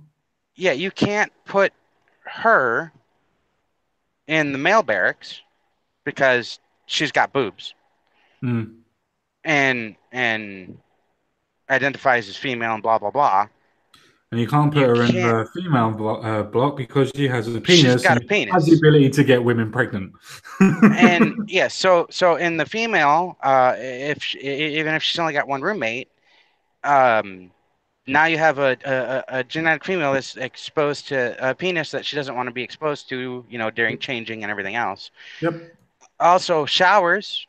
In Germany we call them the gang rape showers. They're Lovely. open, they're open stall showers. It's just a room with like 10 shower heads and no dividers. So Yay. let's say you have let's say you have this man to woman non-op goes into the gang rape showers after sweating for an hour and a half doing PT to Hmm. shower, and there's 20 genetic females in there, and to say if even one of them's a rape victim, um, you just set off her PTSD. And I mean, it should be like family. Like you go to a nudist beach. I've been when I lived in Europe. I went to nudist colonies all the time. No. Um, there's no problem with them showering. Males, females, they don't care. They shower all together. Some of them. Yeah. So it shouldn't be a problem because there shouldn't. Like I say, you don't fuck family, but You there can't is. answer. Yeah, I didn't Sorry, know I was he's trying to my play off your brother. I was trying to play off your incest joke and I just couldn't, and it just destroyed me. But yeah, so as far as pre-op, keep your mouth shut and serve as the gender that's on your birth certificate. Post-op, uh, surface the gender that's on your birth certificate, because in most states they change it. Yeah. Um, Nana, go cry in the street corner. I don't care. You're not welcome. Sure. I mean, obviously, the first, well, the first bit, the first two bits, as in, if you're a male and join as a male, if you're a female, join as a female. Obviously, as you said before, they need to be heavily psychologically evaluated. Simply because I believe the reason why Donald Trump was saying that he didn't particularly want transgender people in the military was two reasons. One of the reasons was the very high suicide rate and the fact that if you have somebody that's in the position of transitioning, which somehow 90% of people that are transgender are apparently transitioning from one side to another, they have to have all the hormones and medical stuff and everything else like that. Which, yeah, okay, it's not the point of the fact that it would cost less than what it would cost to get Viagra out to people, for instance, or whatever. It's the fact of they would have to have their home medication with them while taking it, which also means that it impairs their ability to do their job. Well, that's not really an argument that has much credit to it. Sure. I'll hit both points. The one of the financial burden. The hormone medications cost less than birth control. Yes, I know. Okay, I wasn't so making that assumption. yeah, yeah. Well, I know. I'm just for that argument. Yeah. A lot of the feminists you see, they or the whatever, they throw out the Viagra one, to which I respond with the birth control one. The military provides birth control for its female soldiers free of charge, and your Yep. hormones cost less than the birth control. And they're Well, like, well, you don't want to what get your about, sister, do you? You don't what's want to that? get your sister pregnant. You don't want to get your sister pregnant. Yeah. And then they're like, what about what about when you're deployed and you don't have ready access to your medications? You know, it's a logistical hardship. To which my response is, a lot of the people in the military are on antidepressants. There's a lot on antipsychotics. Um, I've been to war twice. You don't leave the wire without a 30-day supply of your medication on you. Yeah. So even if you're out and you're in a firefight and your vehicles get disabled and you can't make it back to base, and it's inclement weather and they can't get helicopters to you, and the roads have been washed out or blown out and you can't get foot soldiers or mechanized support to you, you're still good for 30 days. Yeah. No, I do agree with you. It's just a case of for me, when people are saying, "Oh, the reason why Donald Trump doesn't want to do this is because," or whoever is in charge at this point, because remember that nobody's actually, as far as I'm aware, has let transgender people join the military anyway, because they always, or most normally, failed psychological evaluations anyway. Yeah. Well, Because I wouldn't have been allowed to join as an intersex if I didn't have balls, because I joined as a male. And when you're joining as a male, you have to have two testicles. They don't have to work. They don't have to be properly formed. You have to be able to, push. Mine actually stay inside of my body, so I had to push them out of my body for them to verify that they were there. Um, but all they have to do is there's a male doctor puts on a glove and feels one, feels two, and goes, "You're good." He doesn't give a shit if you have a penis. He doesn't give a shit if your testicles disappear when you cough, when he's checking for the hemorrhoids. He doesn't care. If you have they do that. They turn your head to the side and cough, to make sure, or not hemorrhoids, fucking hernia. Uh, they do check for hemorrhoids too. It's kind of weird. Um, but, Yay. but but they don't care. Like, so, but yeah, if I had been born without testicles, I wouldn't have been able to join. Uh, a lot of transgender people do at home surgery to Oh remove dear. their testicles. Oh. Um, they can't join. You hold your head and you shake it and you sigh, but you know how they castrate goats with the little rubber band or whatever? Yeah, no, That's I can imagine how they do it. Even a pair of scissors, or like you said, like with it, like when you're cutting a towel off of a dog, you wrap around string so it cuts off your circulation, so it falls off naturally.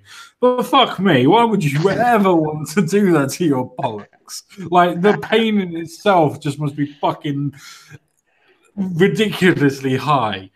well, if you're using the right equipment, I've not done it, but if you're using the right equipment and you're drunk enough, the pain's probably only gonna last for maybe a minute, Yeah, and fuck then that. it's just gonna go numb. Yeah, fuck that. Just fuck that with a donkey and blow it up. I've seen that happen. Oh, I didn't know. We were doing a mission in the Alkut province, right along the Tigris River, Mm, a little narrow riverside road that if it rains, you can't go down because it's probably going to sink into the freaking river under our heavy equipment. sure. And it was the middle of the night, and we have all our trucks lit up like Christmas trees, and we see a dude get out from underneath a donkey over in this field. And we have like 7 vehicles, and we all have controllable spotlights. Yeah. So we all spun all 7 of our vehicles came to a stop and spun our spotlights on this guy and this donkey. I'm not sure I And want to know. I'm not sure I want to know. and this donkey, they're just like a horse or a dog. You look at them, they don't have their penis out. Um, this one had his penis out, and there was a bite taken out of it.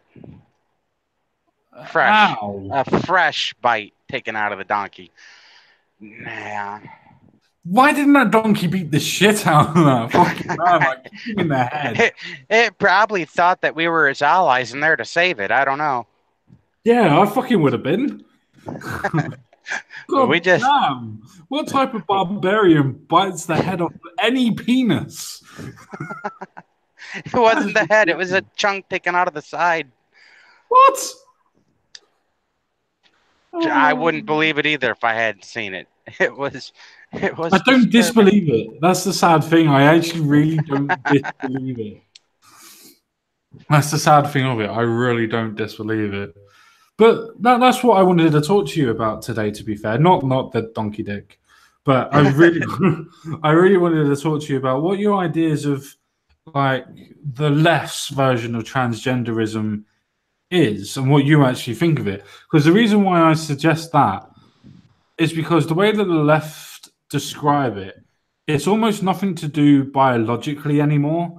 It's all to do with the mental disorder, and if you feel this way, then you are, and if you feel that you're that way, then you are. I And obviously, vehemently disagree with their good. viewpoints. Yay, Um, friend. I go so far as to say that transgender doesn't exist. Transsexual, the old school term of transsexual, which requires a medical diagnosis and a mental diagnosis of gender dysphoria and occasionally body dysmorphia. I have a master's in psychology, and occasionally not that an appeal to authority is what I'm going for here. Everybody's welcome to believe whatever they Fallacy, want. fallacy, fallacy. um, yeah, I out of hand dismiss transgenderism. It's an umbrella term Sure, that has no basis in reality. Transsexual, I support because that's they're diagnosed. sure. They're taking the steps to change their to to change Well, their physical that's a good question. appearance to alleviate the symptoms and severity of the symptoms of gender dysphoria. Sure, I have a quick question on that though. Do you think that the way that psychologists now You're roboting. psychology. Sorry, can you hear me better now? Can you hear You're me coming now? back. Can you Hello? hear me now? Can you hear me at all? Oh, there you are. Yay. Um, yeah, so with the doctors and psychologists that are doing the trying to describe and prescribe what's going on and trying to help these people in general, which is all we want to do anyway. Would you say that it would be a case of if somebody was schizophrenic, for instance, you wouldn't say, yeah, the voices are your friends. If somebody comes to you and had a condition where they said that they want to fly all the time or be a superhero, you wouldn't say go and fight crime. So why I don't know, I'm just a layman in itself and just asking the question. Why would it be okay for psychologists to treat transgenderism or, as you said, transsexualism as the point of being able to increase their fantasy, so to speak, or increase their actual condition, as in trying to go, yes, you could be this person. When in every Um, sort of form of psychoanalysts, you would be trying to make them not become normal, but have an average brainwave system. I would say that they shouldn't. Offhand, it shouldn't be their go-to because there are at least six um, other mental diagnoses Hmm. that can cause someone to have that have the same symptoms as gender dysphoria. Okay. Um, so the diagnosis of gender dysphoria should be the last resort. Um, they need to be evaluated for like okay when I was in college, most of my college was done online, but there was one uh, uh, like internship type thing, but it was Sure. still online Yeah. with an already certified and everything psychologist who had a transsexual patient, and I had the opportunity to ask some of the questions. Sure. And the last question I asked was, "Why do you want to be a woman?"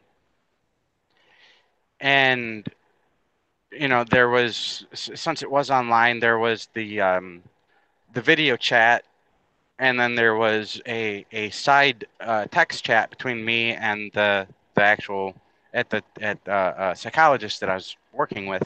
Yeah, I bet that's gone really well. And they, the psychologist asked, "Why did you ask that question?" And the person didn't immediately answer it. They were sitting there thinking. So I responded to the psychologist. I'm like, because if they say if their response is anything other than I am a woman, I don't want to be a woman, I am a woman, I wouldn't give them the diagnosis. Yeah, that's fair And enough. That's a fair and point. yeah, it took a few minutes, but finally the person gave that response of I don't want to be a woman. I feel that I am a woman. And I'm like, well, I'd give the diagnosis if we've already exhausted every other avenue, and it's either let them transition or they're going to kill themselves. Sure. I'd give them the diagnosis. But if they had said, if they'd given any reason other or any response other than that, I would have gone over to the side chat and said this person needs more evaluation, in my opinion. Yeah. Okay. Well, that's fair enough. I still think that even with the versions of if it's a transition or dire situation, I don't see it as that way. It's the same as if somebody's psychotic. You don't say, or should I say, under the disguise of oh, sorry, schizophrenia, for instance, hearing voices and things like that. We wouldn't say listen to the voices if you feel that way. We wouldn't say that type of stuff. I don't understand why psychologists themselves would treat this condition of saying that yeah I feel or I think I am or I am. It's like okay, well I'm a superhero. Does that mean I should go and fight crime? I just don't see that. It's just Well, I distorting mean, reality. if I see your argument at the same point in time, I have a counter argument of belief in your delusion, um, Yeah, but is that a and good thing in and psychology as well, well? hang on, So, um, of belief in your delusion and testing how strong their belief in their delusion is. mhm. Um, for instance, if somebody says, I think I can fly, I wouldn't tell them to go jump off a cliff and prove it, Sure. but I would take them to a cliff and say, do you really believe you can fly? And if they go, yeah, maybe I can't, then I go, hey, we've made progress. And if they go to jump, I go, hang on a minute. So that's okay. That's why there's a methodology that was used. Uh, are you still there? I'm still here. I'm still Okay. here. There was a methodology that was used that the umbrella transgender community has fought to make no longer the standard, and it was you have to have X amount of years of counseling, and then you have to live as the gender you identify. Uh, in most countries, I think in the UK, the old standard was for 1 year. It might have Yeah. been for 2 years. It was Um, fun.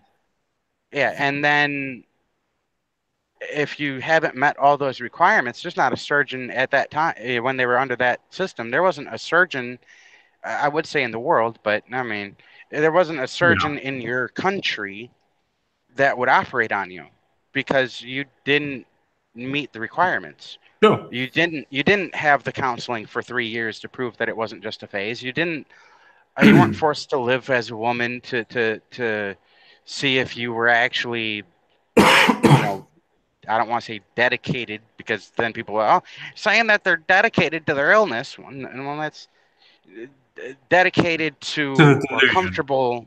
Yeah. Or So inseparable from the delusion. The delusion is a part of them. You're not going to get rid of the delusion. yeah, and now you got the UK trying to change all of its Oh, they already have. laws. They already Uh, have. Just a tick. Just a tick. yeah, the fucking anybody that says that self ID is an acceptable um, method is a detriment to society. I agree. The reason why I was asking you these questions is obviously because yours is biological, as in obviously being intersex and everything else like that, which you're not like you're choosing to be. You are. There is no psychological point to it. You just are. It's just the way that Yeah, I biology is. actually I actually had the diagnose because my birth certificate when I was born said like the one that they kept said male. Sure. My parents were expecting a girl, ultrasounds and everything, and then I came out and they're like, what? That's a pair of um, bollocks. yeah. So my birth certificate when I joined the military also said male, and Hmm. then when I got out of the military, I was like, my life doesn't make sense, so I sought counseling, Sure. and they actually gave me the diagnosis of gender dysphoria. Sure. So I had the diagnosis of being a tranny before I had the diagnosis of being intersex. I didn't get the intersex until they did the hip scans and everything else and said you got bitch hips. Um, God damn. oh, But that's my oh, point, though. But that is my point. It, yours is biological. Whether you knew it was biological or it wasn't biological, you had no idea of being able to determine that at that point in time. But yet, people that claim are proper. Wow, that's great terminology. Great terminology. Yeah, you're nothing. You're not proper at all. Don't worry about it. You're not transgender. All right. But no, what I was trying to get at was that you're obviously intersex. You didn't know it at that time, and you went through that process, which is why that process is there. But for people that are just in psychologically that think that they are, it's a delusion. And it's pure and simple, exactly as what you put before. It is a delusion where yours is purely biological with the Well, added I'm pretty psychological. delusional as well, but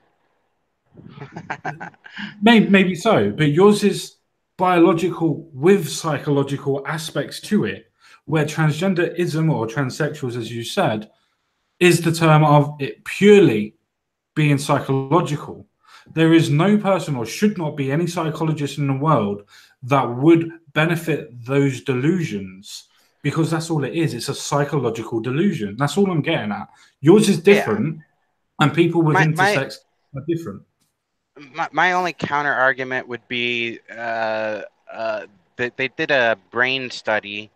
Um, Oh, yeah, I've heard of the brain study. It's particularly great, and it's after the only changes that occur are after the hormone replacement no, starts no, to no. go in. I'm talking. There was a brain study where they evaluated 300 or 400 Yeah, brains, yeah, um, and included in the study were people that identified as the opposite sex but never underwent hormone therapy.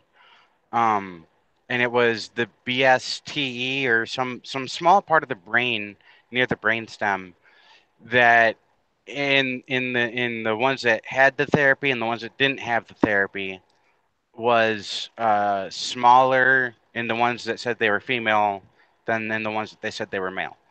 So if that's the only valid test that we can run to verify whether or not the person claiming to be transgender actually or transsexual actually is, I got bad news for him because that test requires us to take your brain out of your head, and I don't think you're going to survive that diagnosis process. oh dear, oh dear. I would have to have a look at that study itself, but most of the studies that I have ever read is always to do with hormone replacements, and that's when it starts to actually change. Or if people have actually gone on to, is it HTC, something like that? HTP. I can't remember what it's fucking called. The actual drug that they end up giving you, which is generally estrogen, to give you more femininity. Generally, Yeah. that changes your brain. Generally, that's what changes your brain, and also gives you very high increased forms of cancer as well. Um, but that's the point, though. Without what I'm trying to say is, apart from doing what you said, of doing the brain stem point, which is still then a psychological point and is an abnormality in the brain, which still would only affect around about 0.8% of the American population, Well, probably the around. world's transsexual population before it started being pushed by the media and everybody thought it was a rad thing to do. The statistics for the world transsexual population was 0.05%, Yeah, I think. yeah. I know it's 0.03%. There's a tranny in the chat who's actually also technically uh, I mean, by the diagnoses of intersex and what's considered intersex, she's also technically intersex. She's just too fucking busy working to go out and get the diagnosis. Um, The Entangled Trap. I love that name. Absolutely amazing. yeah, she's like my only actual IRL friend, and I say that loosely because we've never actually met, but we talk on the phone all the time. Yeah, cool. Not wrong with that. Not wrong with that at all. I But don't know how the hell she found this stream. I didn't advertise it anywhere other than another live stream that I was watching.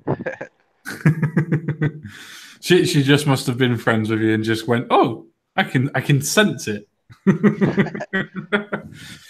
But I think that what my argument is that generally with most transgender isms or transsexual people is the fact that it's purely psychological. When with people that are intersex as well, it's biological as well as psychological. There are two Yes. factors there. There is no way of getting around those two factors.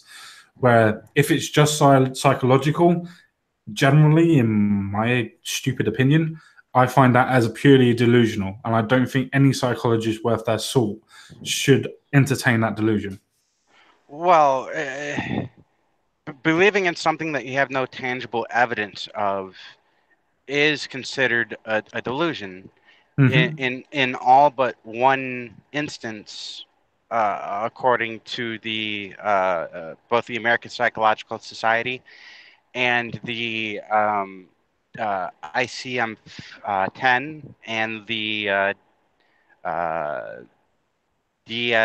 diagnostics of, oh God, is DVSM 5, DSVM 5, um, DPM. which 6 is actually supposed to be coming out soon. The one instance where they go, well, yeah, you're probably delusional, but we're not going to list it as a delusion, even though it meets every single tenet to be listed as a delusion, is religion. Yeah, I know. So I I would agree. I would I would argue that transsexualism is as much of and no more of a delusion than religion. Yeah, but the thing is with religion, generally they don't try and change their gender. No, they just try to get everybody else to change their thoughts. Yeah, and they're still stupid and absolutely ridiculous. But the point is that if you believe in a God, generally it's up to you what you do with that point. If you have transgenderism or being a transsexual, then you have to generally go to the state and ask the state to help you transition, which means that you're actually taking money out of other people's pockets to do that. Now, this is not a money issue. I'm just saying that one is what you want to do under a secular ideology and circular nationality, so to speak, or country. But if it's a case of you then go and try and get people to pay for you to transition, you are then affecting other people directly, which means that the delusion is then affecting other people, and other people are paying for you to sort out that delusion. Well, even yeah, I fully agree. Even with my um, my relatively recent diagnosis of actually being intersex instead of just being, your everyday Yeah. tranny. I'm not. I still find it funny when other people say that because I've said it in my head loads of times, but when other people say it, it's like, that's still funny. Yeah, but even with my diagnosis, um, I could get a. I wouldn't call it a vagina, even though I do have all the little mucus membranes down in there that would make it so I could be self lubricating. Blah blah blah blah blah blah blah. I'm still gonna call it a pleasure wound. So even though I could have the state pay for, or insurance pay for, or through the VA them pay for me to have a pleasure wound, I'm still going to save my money, am Sure, saving my money to pay for it out of pocket. sure, Because what sense does it make for me or any other person to have an elective surgery taking money away that could save somebody's life? sure. I agree. I I've agree. gone nearly 30 years not having a vagina, not having a pleasure wound. I can wait another 9 months to save up the rest of the money to pay for it versus somebody being turned away at a they're not going to be turned away because in the United States, even if you don't have the money to pay for it, an emergency life-saving operation that they can't turn you away. Um, Yeah, because they're willing to kill themselves over a delusion, it's a case of they then have to provide the money to be able to do it. I get it. well, well, I'm not even talking about that. Those ones should be told to go. They should be told to go do something that I can't say on air. You can swear as much as you like. This is not a non-swearing channel, so you're fine. I can swear as much as I want, but I probably can't promote suicide. I was going to say go fuck themselves would be but I most was gonna, adequate. I was gonna say if you want me to pay for your vagina, you can go kill yourself. But I mean, Blasphemy! How dare you destroy my religion? But no, that's the only point where I think we slightly differ on that issue. I think that when it's purely a point of psychological tendencies, I don't think that psychologists should pander to the ideology of a delusion. But I can see why people would pander to it. It can save people's lives. But generally, most people are not in it for saving their life or actually doing it because they really believe that they are. It's just transgenderism, as in it is a trend. Yeah, I would say that. Okay, so if you look at the statistics of, and I know you're not big on statistical arguments.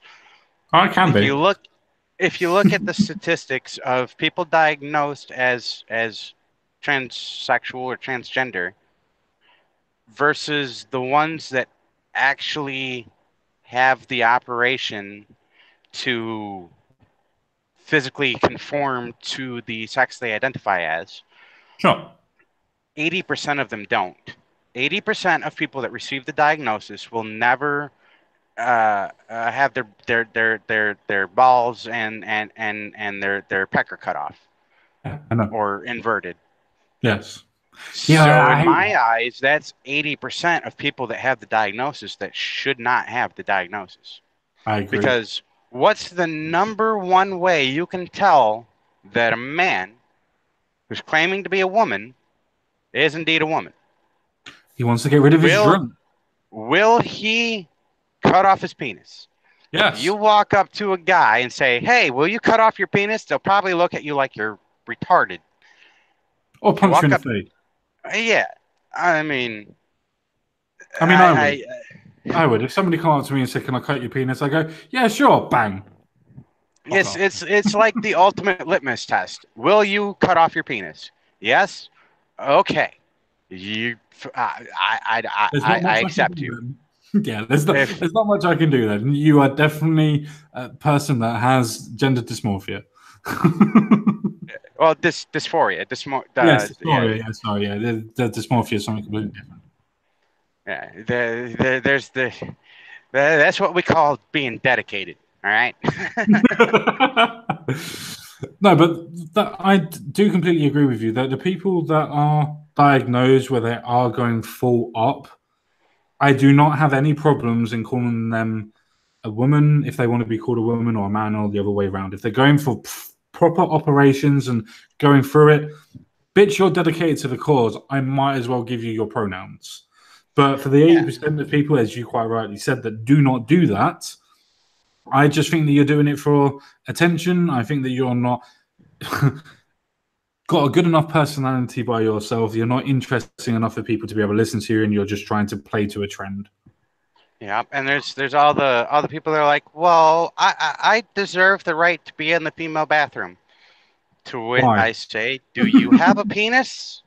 If you have a penis and you are not a minor child going into the female bathroom with their mother for Mm-hmm. the sake of Safety. protection and safety, you do not belong in the female bathroom. And again, if you're even if you're an adult male and you're going in there with a family member or a loved one because they are disabled and you have to be in there and you're still doing it for their safety and their comfort, Yeah, that's fine too. But but if you're that's just but gonna that put generally on is a why dress disabled and toilet stuff. if you're just gonna put on a dress, put some makeup on a palette and smash your face into the palette until you look like fucking Picasso, painted you, and you're gonna parade around with a boner saying I demand access to female spaces, you can go fuck Now join me yourself. in the cubicle. Sorry. Yeah. All I can picture now is Salvador Dali playing with his moustache, going, "Join me in the cubicle." Well, I have a lot of people that are like, why don't you wear makeup? You're so pretty, but you could a little bit of makeup and you'd look even better. I'm like, because every time I try to do makeup, it looks like I just smashed my face against Picasso's paint palette. Fair enough. Some people like natural beauty anyway. There's now wrong with that. Right. We've been going for roughly 2 hours. I don't really have too much to really. I don't think I have anything else I really want to ask. To be fair, no, that's literally basically all I really wrote down for our little test. There are six people still watching. Before I do our final words or whatever, I would actually just like to invite the chat to ask any questions to either myself or to the guest. Um, is there any questions that you guys actually have out there that you would like to ask us? Generally, it's a 30-second delay. Oh, okay. Brad Young just comes straight out and just asks you, does makeup make you feel slutty? I will answer this first. Yes, it does, but only on a weekend. Makeup makes me feel like I'm presenting a false face. It makes yeah, I feel uncomfortable in makeup because I don't like to. I don't know.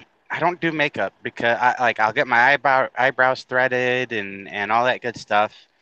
But makeup has always felt like a lie to me. Um, and that's just not like on me personally. I see it on other people. I'm like, you don't look like that. Hmm. Only time I've ever seen somebody with purple under their eyes is after they've been punched, like a couple days after they got punched. And even then, it doesn't sparkle. I mean, There's no glitter in it. yeah.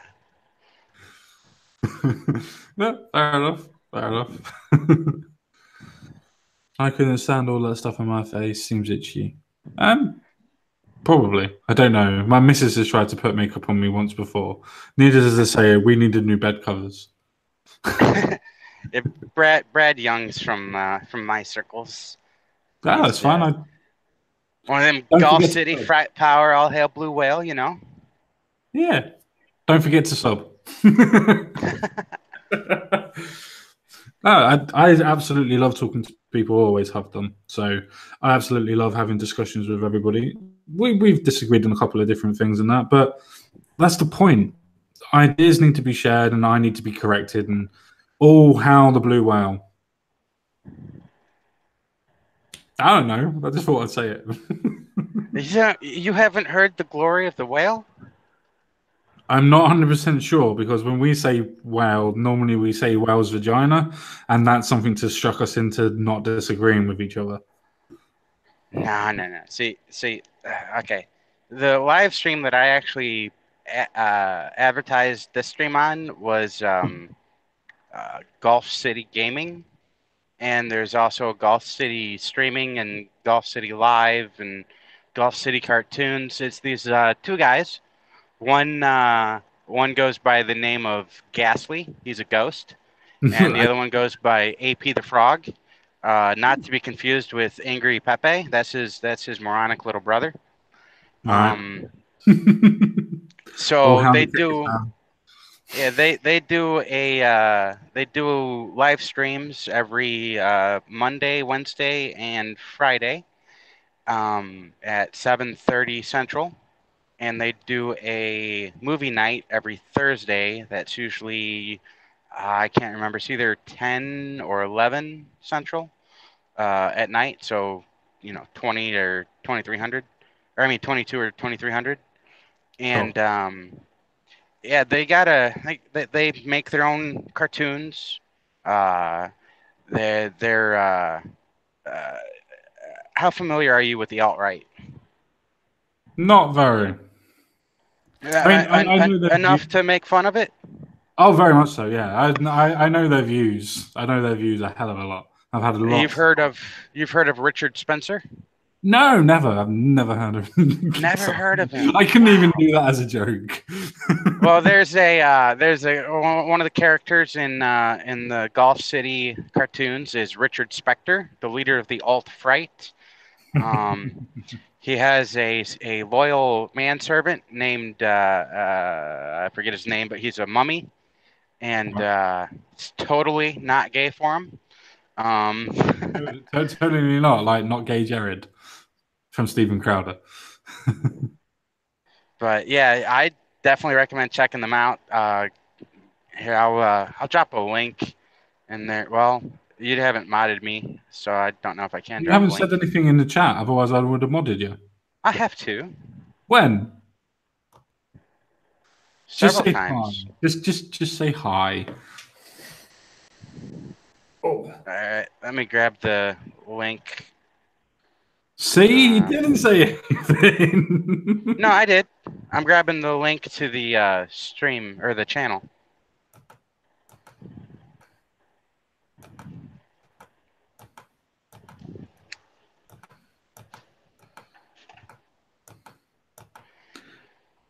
Yeah, All I can say is, the entangled trap down there says I said hi to her. damn it. So that means you're down this way I more. just said hi in the chat. It's down there at the bottom. God damn you. I know, right? Just trying to help. They're doing Gasly's doing gaming tomorrow or right today's Sunday. So yeah, so Yeah. tomorrow at I don't know what time zone Brad's in, but it's 7:30 Central. So your Greenwich Mean Time minus well, your Greenwich Mean Time and I'm GMT minus 7. So you'll probably be in bed.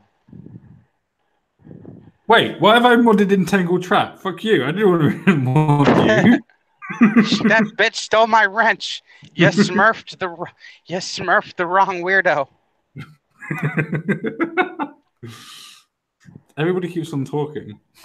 So I don't get a chance to actually get to you. There you go. You should be modded now. All right. You can shill away as much as you like. Error, try again. I said I was smurfed. It said you smurfed me. I But did smooth you. there we go. Yeah, That's one of their channels. I had a wrench, but I lost it. You did. I smurfed you, but you just weren't smurfy enough. You'll have to come on and have in the chat. I always mod people that come on and chat to us. That's why you'll see at the top there's people that have been modded before. So if people come on and having a chat with me, they get modded generally when I remember. Just remind me. She's actually she's a what is it a altralto or whatever. Her vocal range is everywhere. So while she could get the diagnosis of intersex, but she works too goddamn hard and never has time to go see a doctor and do all the testing. She actually sounds like a chick, and I don't. Yeah, don't bother me. Then again, before I started smoking and when I first joined the military, I used to screw with people's heads because I'd walk up behind them and say something and it'd sound 100% like a chick said it. And then I started smoking, and there went that. Contralto, Oh. that's what she is. Oh. Well, as I said, your entangled trap. Anyway, trap.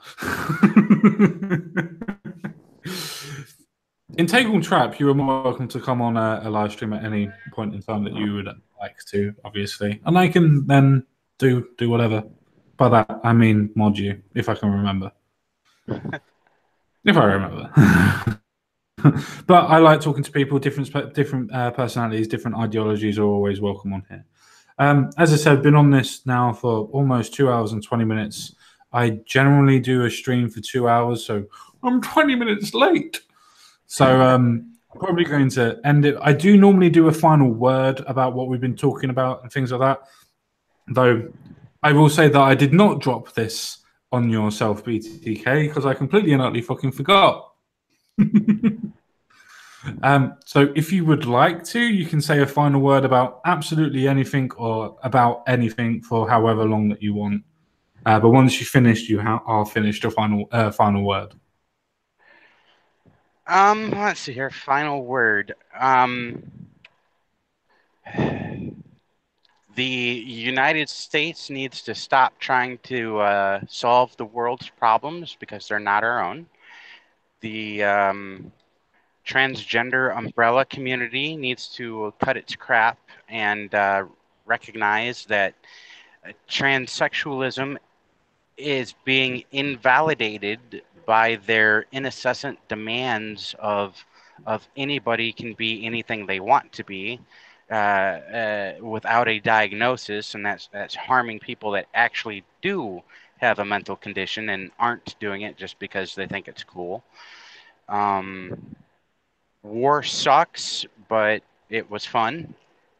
Um, uh, Privatized healthcare is definitely the way to go. If you can't afford it yourself, then I believe in homegrown state level instead of federal level or community level assistance.